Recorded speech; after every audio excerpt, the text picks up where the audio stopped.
El mundo actual es un catálogo de emociones, pero no de conocimientos, y de emociones más bien tóxicas, y desde luego no de conocimientos útiles. Digo esto porque hoy vamos a hablar de una cuestión muy importante, para variar, que está centrada básicamente en las posibles verdades de la filosofía y en las explícitas mentiras de los filósofos.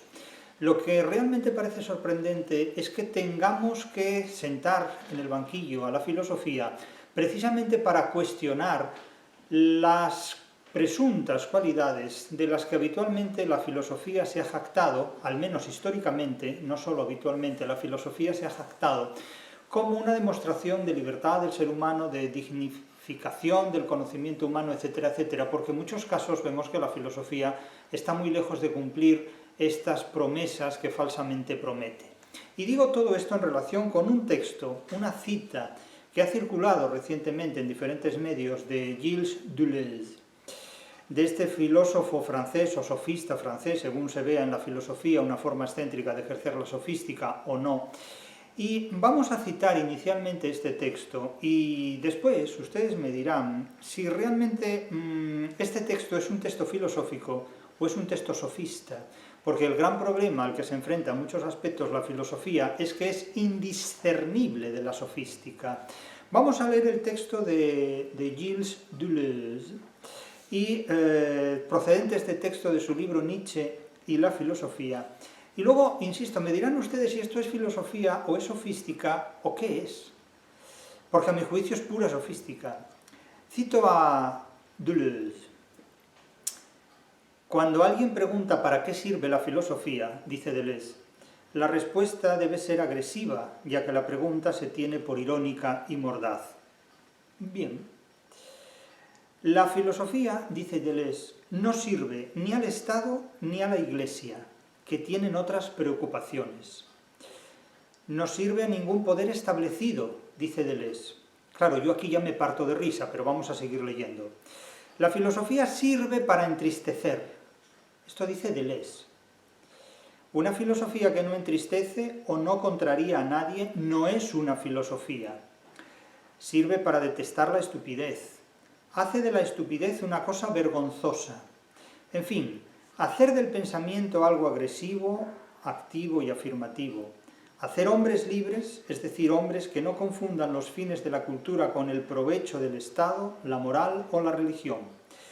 Por muy grandes que sean, la estupidez y la bajeza serían aún mayores si no subsistiera un poco de filosofía, que en cada época les impide, suponemos que a la estupidez y a la bajeza, ir todo lo lejos que querrían, que respectivamente les prohíbe, aunque solo sea por el que dirán, ser todo lo estúpida y lo baja que cada una por su cuenta desearía. Bien, si yo fuera Molière hoy día y escribiera una obra como El Tartufo, pondría en boca del Tartufo este Parlamento. Porque me parece de un cinismo tan absolutamente intolerable que solo a risa se puede tomar una declaración como esta de Gilles Deleuze. Y vamos a analizarla frase por frase. Dice Deleuze que cuando alguien pregunta qué es la filosofía, la respuesta debe ser mordaz, debe ser irónica, debe ser agresiva, porque la pregunta también lo es. Bien, bueno, está en su derecho de pensar así. Y luego advierte algo con lo que la razón es incompatible completamente. Dice, la filosofía no sirve ni al Estado ni a la Iglesia, que tienen otras preocupaciones. Bien, ¿me querría explicar a alguien de qué trata el libro La República o el Estado, de Platón? ¿Me querría explicar a alguien de qué trata la Summa Teológica, de Tomás de Aquino? Y por si fuera poco, ¿me querría explicar a alguien de qué trata el Tratado Teológico Político de Spinoza? Porque claro, si la filosofía no sirve ni al Estado ni a la Iglesia, ¿en qué género literario calificamos la República de Platón, la Política de Aristóteles, la Summa Teológica de Santo Tomás o el Tratado Teológico Político de Spinoza? ¿En dónde situamos el Leviatán de Hobbes? ¿En dónde situamos todos los escritos que sobre política y sobre religión ha escrito la filosofía o se han escrito en nombre de la filosofía? O los libros de autoayuda, empezando por toda la filosofía de Epicúreo, la filosofía oral de Sócrates y, por supuesto, la filosofía como consolación de Boecio. Claro, si a la filosofía le quitamos la política, la religión y la autoayuda, ¿qué queda? El periodismo, la publicidad, la propaganda, no sé lo que queda realmente. Entonces, claro, que alguien escriba en el siglo XX que la filosofía no sirve ni al Estado ni a la Iglesia, porque el Estado y la Iglesia tienen otras preocupaciones, pues no sé de qué galaxia procede, pero que alguien que se declare filósofo escriba esto, verdaderamente es que me está tomando el pelo en un presente continuo y en una perífrasis de aspecto durativo y eterno, vamos. Dice, además, no sirve ningún poder establecido, que la filosofía no sirve ningún poder establecido. Y entonces, ¿para qué sirve la filosofía? Si la filosofía precisamente es el colaboracionismo de un poder establecido o por establecer. ¿El Capital de Marx no tiene intereses para el Estado, ni para la política, ni para la religión? Bueno, hombre, vamos a ver, ¿la filosofía de Hegel no sirve a los ideales del Estado prusiano? ¿La filosofía de Kant no sirve igualmente a los ideales de un Estado prusiano? Pero vamos a ver, hombre, ¿pero de qué hablamos cuando hablamos de filosofía? Pues hablamos de política, hablamos de religión o hablamos de autoayuda. Entonces, que un fulanito me diga a mí que la filosofía no sirve ni al Estado ni a la Iglesia, porque el Estado y la Iglesia tienen preocupaciones distintas a las de la filosofía, no pretenderá que yo me lo crea, ¿no? Pero es que lo bueno viene ahora. La filosofía no sirve a ningún poder establecido. ¿Para qué sirve la filosofía? Dice, la filosofía sirve para entristecer. O sea, tócate los bemoles de la armadura, ¿no? Tócate los bemoles. En re bemol mayor, vamos, que es de las que más tiene. O sea, la filosofía sirve para entristecer. Vamos a ver, mire, si me hubiera dicho que la filosofía sirve para desengañar al ser humano de los engaños que tiene ante sí al abrirse camino en la vida, no solo lo puedo entender, sino que lo puedo aplaudir. Pero que me diga que la filosofía sirve para entristecer. Pero vamos a ver, el mundo es un catálogo de emociones, no de conocimientos, dije al principio de esta sesión, y evidentemente de emociones totalmente empobrecidas, porque si la filosofía sirve para entristecer, comprendo que alguien que se gradúe en filosofía no levante cabeza, y que tenga que tomar antidepresivos, evidentemente. Vamos a ver, si la filosofía sirve para entristecer, es comprensible que muchos filósofos hayan terminado en el suicidio. Es como dicen, bueno, voy a estudiar el concepto de la angustia en Kierkegaard. No, mire, si quiere estudiar el concepto de la angustia, váyase a una guerra y métase en una trinchera, y será visible y factible perfectamente para usted lo que es la angustia. No necesita a Heidegger, ni a Kierkegaard, ni a ninguno de estos otros individuos que pensaron en la angustia sentados en el sillón de su casa. Quiero decir que la filosofía sirve para entristecer. Mire, póngase usted a trabajar, tenga que llevar un sueldo a casa, tenga hijos, pague una hipoteca, saque adelante una economía familiar y doméstica y no necesitará la filosofía para entristecerse, ¿vale? Porque tendrá otras cosas. Es decir, la filosofía en casos como este sirve básicamente para parasitarse y para ejercer el parasitismo, que es una muy buena forma de vivir, indudablemente, si se tienen bemoles para vivir en el parasitismo, claro. Y añade, una filosofía que no entristece o no contraría a nadie no es una filosofía. Bueno, aquí no es lo mismo entristecerse que contrariarse. Claro, aquí hay mucho que explicar y que matizar. Pero yo no dudo que para una mente como la de un sofista, entristecerse o contrariar o simplemente aducir razones eufónicas para seducir a la gente puede resultar muy estimulante.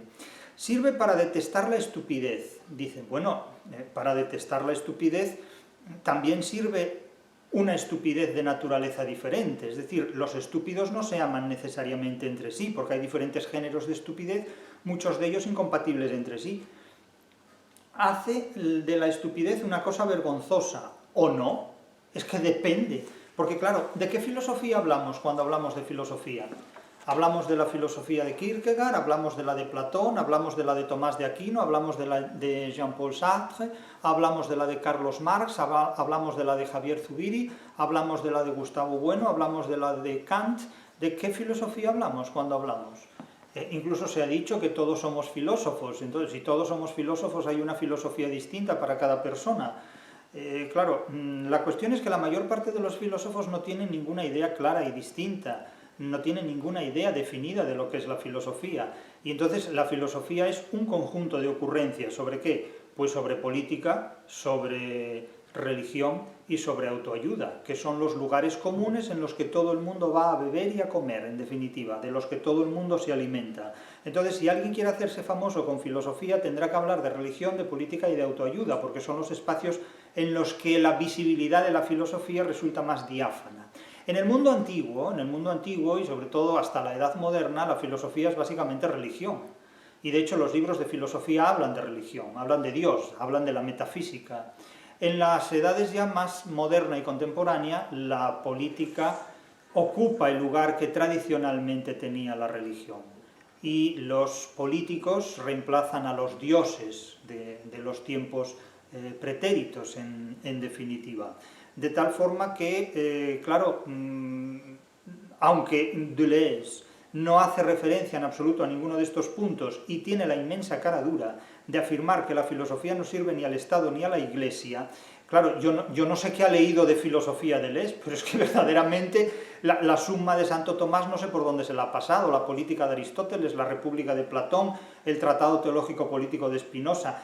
Claro, es que a mí me hace gracia todo esto, ¿no? Y además termina esta cita que acabo de mencionar en una declaración jactanciosa de superioridad, en virtud de la cual el filósofo está exento de imbecilidades o de idioteces frente al resto de la gente que no sabe filosofía. Claro, yo a un filósofo le pondría delante un elefante a ver qué hace.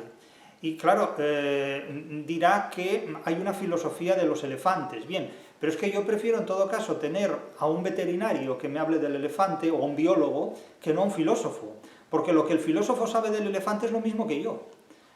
Claro, si le ponemos a un filósofo un río delante, pues no sé qué filosofará sobre el río. Pero si ponemos un ingeniero, pues a lo mejor nos dice cómo podemos diseñar un puente para atravesar el río, o a alguien que conozca técnicas de navegación.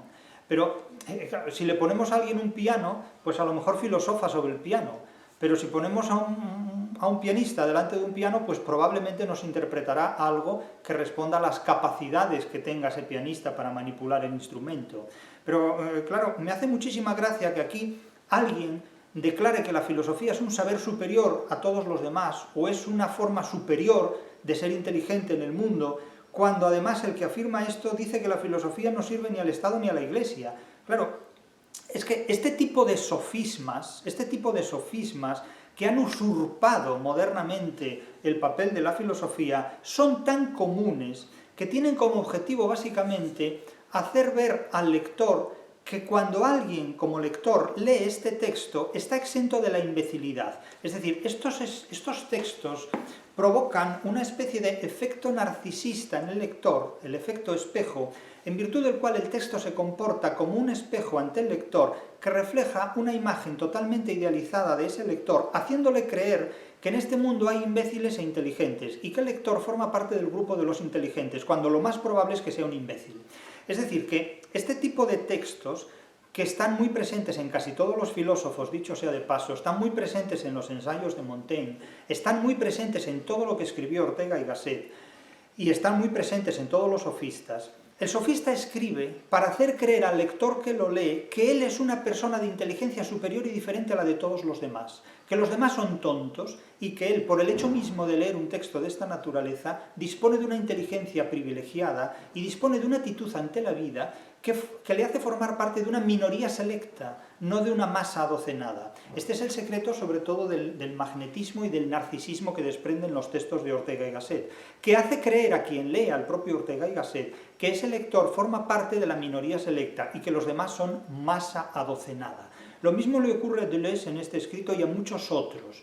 Es decir, tienen una declaración jactanciosa de superioridad que a mí, francamente, me llena de perplejidad, porque, claro, les pones delante un piano, un elefante o el Quijote, y claro, tienen que acudir respectivamente a la veterinaria o biología, a la música o a la literatura para poder explicar ese referente, porque en sí misma la filosofía carece de contenidos propios. Es decir, la filosofía no es que sea un saber de segundo grado, es que es un saber parasitario, porque un saber de segundo grado implicaría un saber de primer grado que no necesita para nada la filosofía. Es que o sabemos veterinaria, o sabemos literatura, o sabemos medicina, o sabemos música, pero ¿para qué queremos una filosofía de esto, una filosofía de lo otro? En realidad lo que verdaderamente son categoriales no son las ciencias, sino las filosofías, que se refieren a categorías construidas por otros dispositivos y por otros instrumentos y por otras actividades e instituciones humanas. Claro, es que en realidad hablar de filosofía sustantiva es un espejismo, porque no hay sustancia propia en la filosofía. La sustancia de la filosofía se toma de otras actividades humanas, se toma básicamente de la religión, de la política y de la autoayuda. Ese es el contenido que la filosofía expropia para hacerse visible de otras áreas de conocimiento y de otras materias. Claro, me hace muchísima gracia todo esto que representa o que declara Deleuze, porque además plantea que la filosofía es algo que enardece la libertad del ser humano. Dice, hace hombres libres la filosofía. La filosofía hace hombres libres. ¿Qué hombres libres hace la filosofía de Platón? ¿Cuál es el grado de libertad que la filosofía de Platón concede a la literatura? El destierro, el ostracismo, la expulsión de la república. Esa es la libertad que la filosofía concede a quienes se dedican a la literatura. Entonces, claro, decir, afirmar, postular que la filosofía hace hombres libres, bueno, eso es tan liberal y tan gratuito como decir que Dios es amor, tal como decía Benedicto XVI. Bueno, Dios es amor y la música es amor también, ¿no? Y el re bemol es de color amarillo. ¿Y quién me dice a mí que el re bemol no es de color amarillo? O que el fa sostenido no es de color verde, por ejemplo. Claro, es que son sinestesias, son declaraciones metafóricas y literarias como Dios está azul. Pero es que la diferencia entre literatura y filosofía es que la literatura no cree en la existencia de un Dios azul y la filosofía cree en la existencia de las mónadas. Y cree en la existencia del Leviatán y del demiurgo y del motor perpetuo. Es que cabe algo más ingenuo que afirmar, como hacía Aristóteles, que el motor perpetuo no es consciente del mundo al que da vida, y resulta que Aristóteles es consciente de que el motor perpetuo es inconsciente de que da vida al mundo que motoriza. Claro, es que es una cosa realmente extraordinaria, es decir, o sea, el motor perpetuo es inconsciente de sí mismo, pero yo soy consciente de cómo funciona el motor perpetuo. Bueno, es grandioso, es equivalente, es el mismo procedimiento que utiliza Freud para referirse al inconsciente. O sea, el inconsciente es inconsciente de que es consciente, pero yo soy consciente de la consciencia del inconsciente. Y no es un trabalenguas, es la síntesis de uno de los aspectos capitales de la filosofía de Sigmund Freud. Entonces, claro, el mito de la filosofía, que si se permite el anagrama es como hablar del timo de la filosofía, es algo muy rentable en cualquier época. Claro, yo les pediría a muchos filósofos que definieran qué es la filosofía, sin entrar en laberintos. Y yo he dado mi definición de la filosofía, que es la que se toma como referencia de la crítica de la razón literaria. La filosofía es el modo de relacionar las ideas de las que se dispone y con las que se actúa. Es el modo, que puede ser sistemático o asistemático, de relacionar de manera crítica o dialéctica, o de manera crítica o dialógica, las ideas que pueden ser racionales o irracionales, de las que se dispone.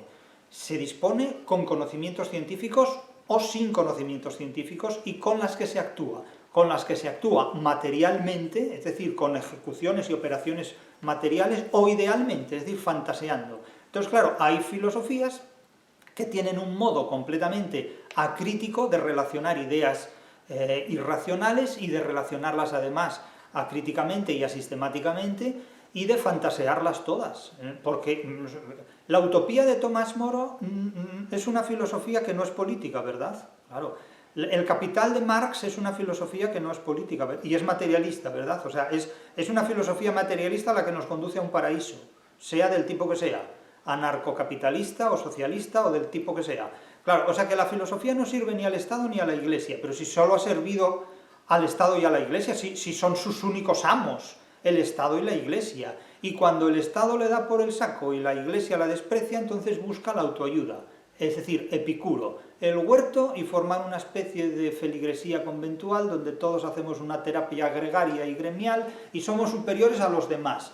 Somos superiores a los demás porque vivimos con moderación, porque vivimos con, no sé ya si decir refrigeración o morigeración o todos estos procedimientos, como si los que bebieran y comieran hasta hartarse fueran más viciosos que los que comen morigeradamente, ¿no? Como si Sancho Panza valiera menos que Don Quijote porque tiene más hambre que Don Quijote, simplemente esto.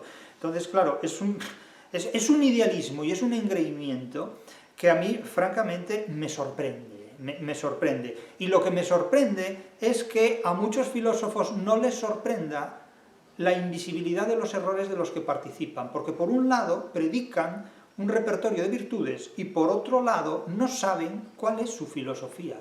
Es que la mayor parte de los filósofos tienen un problema, y es que no saben cuál es su filosofía. Pero son muy pocos los filósofos que tengan verdaderamente una idea clara de lo que es la filosofía y un criterio definido de lo que es esa filosofía. O sea, la mayor parte no solo no lo tienen, sino que además, incluso, como era el caso de Emilio Lledó, pretendía saber muchísimo de televisión cuando no sabía lo que era una televisión, y cuando lo nombraron para formar parte de un comité de sabios y de expertos sobre la televisión se fue a comprar una, porque no sabía ni lo que era. Y además lo contó, lo cual es una cosa pero verdaderamente sorprendente. Claro, Gustavo Bueno se partía de risa con una situación de esta naturaleza, y con razón, claro, porque no se entiende de otra manera, ¿no? Pero el caso es que, vamos, no vamos a entrar en la filosofía de Deleuze, porque eso no es una filosofía, eso es un despliegue de ocurrencias, en definitiva.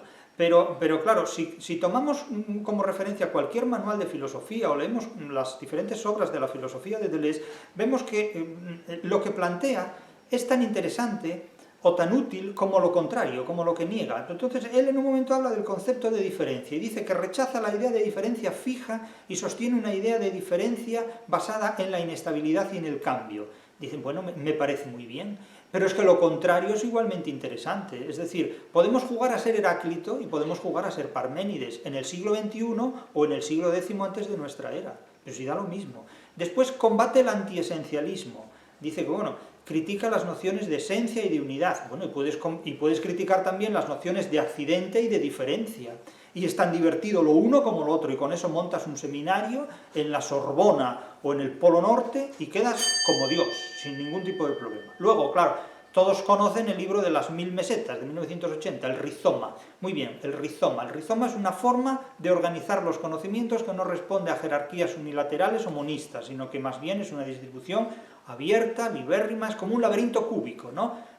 Y se puede mapear, dice, se puede mapear, se puede cartografiar, ¿no? Y también Gijón se puede cartografiar y mapear, y el cerebro humano. Entonces, claro, inventamos un concepto, el rizoma, como cualquier otro que termina en oma, menos un fibroma o un mioma, ¿no? También, pero esto suena muy bien, porque tiene, digamos, sufijos y lexemas muy de la medicina, muy de la neurología, y entonces aquí ya, claro, nos adentramos en unos terrenos donde convertimos la filosofía en una pseudociencia, que esto es muy característico de la posmodernidad, que fue algo que Alain Sokal criticó mucho en las imposturas intelectuales, hacer de la filosofía una pseudociencia para seducir a pseudocientíficos, ¿no? Y luego salimos en programas milenarios televisivos donde hablamos, pues ya no de política, sino de geopolítica, que es una forma sofisticada de hablar del horóscopo, en definitiva. Y entonces cada uno sobre ese tema dice lo que quiere, porque como en definitiva nadie sabe la verdad, pues todo el mundo puede opinar.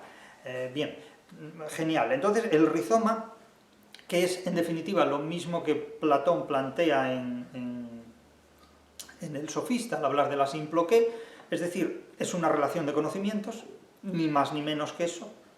Pues ahora lo llamamos rizoma, y entonces vendemos el nuevo producto como, insisto, la canción de Pachandión del rastro, es decir, le vendemos barato y con el precio en inglés, y usted salva su ego y nosotros cenamos a costa de su ego, o sea, no hay ningún problema. Es decir, la filosofía en estos términos es un puro autoengaño colectivo, o sea, es un total mito. Luego, otro de los conceptos que plantea Deleuze es el del devenir, ¿no? Todo es un devenir. Bueno, pero eso ya lo sabemos desde Heráclito. Eso es como cuando Jacobson dice que hay 3 elementos comunicativos: el emisor, la obra y el receptor. Eso lo sabemos desde la retórica de Aristóteles, y se equivocan los dos, Aristóteles y Jacobson, porque hay 4, que implica un transductor, ¿no? Y alguien me dirá, no, es que hay un quinto, que es el editor. Y no, y el editor no es un transductor, no, el editor es un pastelero del Pleistoceno superior, ¿no? Claro, sí, bueno, pues así todo. Y luego critica la subjetividad, y era para decir, en el Antiedipo. Bien, y también puede criticar la objetividad, ¿no? O criticar la objetividad subjetiva y la subjetiva objetividad. Y así jugamos con los términos hasta el día del juicio final. Pero entre tanto, insisto, le vendemos barato y con el precio en inglés. Esto es el rastro, señores. Esto es el rastro. La filosofía es el rastro. Luego, entramos en lo ideal, política y control. O sea, ¿cuántas obras escribió Deleuze sobre política y control? Y dice que la filosofía no sirve a la política ni al Estado. Claro, las ideas sobre política y control que tiene Deleuze, pues todos sabemos cuáles son. Él considera que la oposición al poder no ha de centralizarse en un punto, sino que ha de polarizarse en diferentes puntos alternativos. Claro, de ahí a la teoría de los polisistemas no hay nada, porque es en definitiva decir lo mismo que la teoría de los polisistemas, pero en versión filosófica, no en versión teoreticista o teórico-literaria. Claro, todo este tipo de cuestiones se saben desde la época de los neandertales. A mí lo que realmente me sorprende es que la filosofía se ponga el traje de los domingos, o por mejor decir, algunos filósofos se pongan el traje de los domingos para hablar de filosofía, cuando en realidad lo que hacen es dar lecciones de sofística que solo pueden seducir a gente que no tiene ninguna preparación científica ni ninguna formación académica ni intelectual. Lo más paradójico del mundo es que la filosofía diga vender filosofía cuando en realidad no es más que el contenido de una pura sofística dentro de la cual lo único que hay son ocurrencias políticas, religiosas y relativas al mundo de la autoayuda. Pero en realidad la filosofía, tal como se plantea en obras como las de Deleuze y de muchos otros autores, no nos sirve absolutamente para nada. Ni sirve para tocar el piano, ni para saber lo que es un elefante, ni mucho menos para enfrentarse al Quijote. Sirve simplemente para hablar sobre ocurrencias, que son muy propias de las características de los sistemas educativos actuales. Claro, si ustedes quieren enfrentarse al poder, lean obras cómicas, lean las comedias de Molière, lean las comedias de capa y espada del siglo de oro español, lean el teatro de Tirso de Molina, para ver cómo los gobernantes se enfrentan a los reyes y cómo los monarcas viven en un tercer mundo semántico. Si quieren ver la actualidad del mundo en el que viven, acudan a la literatura española del siglo de oro, que es más actual que la prensa digital del día. Otra cosa es que ustedes sepan entender la actualidad de esa literatura, por otro lado muy visible, que no se oculta en absoluto en rizomas ni en historias de esta naturaleza, ni en devenires, ni en permanencias, ni en esencias, ni en accidentes, ni nada de esto. Es decir, a veces hay que salir más de la filosofía y vivir más el mundo. He dicho en numerosas ocasiones que a la literatura hay que llegar vivido, pero es que cuando se llega vivido a la filosofía de estos sofistas resulta completamente innecesaria. El problema de muchos de estos filósofos es que han reemplazado la realidad por la filosofía, y en lugar de interpretar la realidad, cosa que se hace mejor a través de las ciencias, interpretan la filosofía de otros filósofos. De hecho, la mayor parte de los libros de los filósofos son libros sobre otros filósofos que los han precedido, de tal manera que la filosofía se convierte en una hermenéutica destinada a interpretarse a sí misma y a repetir en términos o figuras nuevas lo que ya otras personas han dicho con anterioridad. Y desde luego incurre en la creación de una serie de figuras que a mí me parece que son más bien protagonistas de cuentos de Borges que fundamentos del conocimiento de la realidad, porque el rizoma debería ser un personaje de Borges, más que un concepto filosófico, en realidad un referente sofista de la filosofía de Deleuze. Por eso digo que, como al principio señalaba, este mundo actual en el que nos encontramos es un catálogo de emociones más que de conocimientos, y de emociones bastante tóxicas, dicho sea de paso para quienes gusten disfrutar de la autoayuda. Pero que alguien como Deleuze me venga vendiendo en libros como Nietzsche y la filosofía, que la filosofía no sirve a los intereses del Estado y de la religión, eso es una tomadura de pelo que resulta ofensiva a la más básica y elemental inteligencia humana. Desde luego, a tomar el pelo a otra parte, a mí no.